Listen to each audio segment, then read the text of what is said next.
Book 236. Good morning, good morning. Welcome back to Morning Motivation with Matthew Daniels, and today I'm going to tell you guys about should've, could've, would've.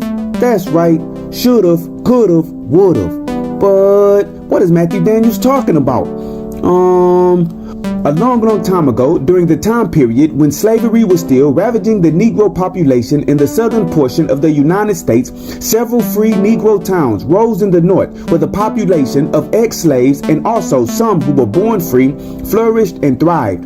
One of my ancestors, no less, escaped the slave plantation in Georgia and took up residence in one of these towns.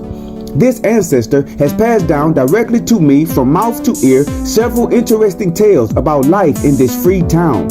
I was told that this particular free town was called Ipit-a-Sut. Its founders, who were 8 Negro men that were born free, had named the town after a temple that they read about in ancient Egypt. It is said that the name Ipit-a-Sut meant the chosen place.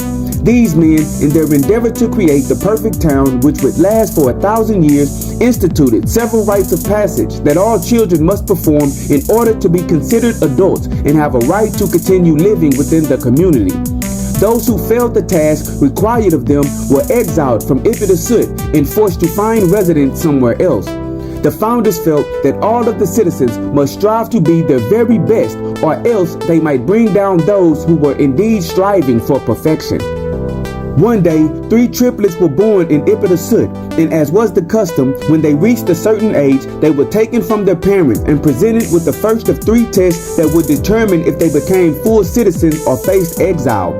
The 3 triplets engaged the first test, and the elders judged their results. It was determined that 2 of them passed and 1 of them failed. The first one, which passed, was grateful, and he prepared for the second test. The second one, who passed, became puffed up with pride and said he knew he would pass, and he said how great and perfect he was.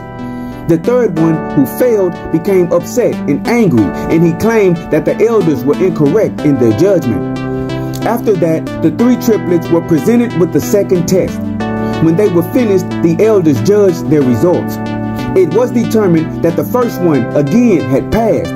He was again grateful, and he prepared for the third test. The second one was judged to have failed, and he became angry with the elders and said there was no way he had failed. The third one, who failed the first test, was judged as a failure on the second test, and he cursed at the elders and their decision. Then the 3 triplets were presented with the final test. When they were finished, the elders judged their results.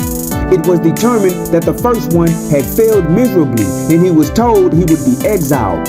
He humbly accepted his fate and went to gather his possessions.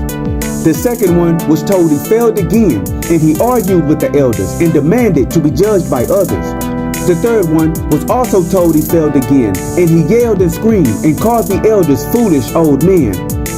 After the 3 triplets had gathered their possessions and prepared for exile, the elders took them within the sacred place. You all passed all 3 tests, the elders said.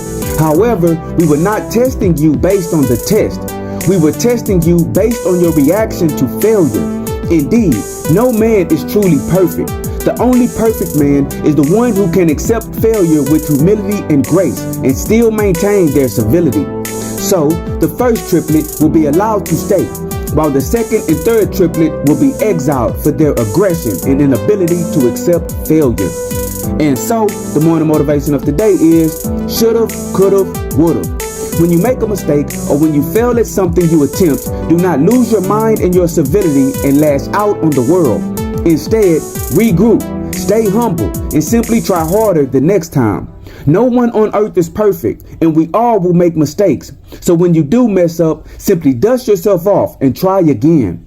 So today, do not let your failures make you angry, and no matter what, always strive to do that which is good. And remember, you are awesome, you are amazing, you are wonderful, and you are great.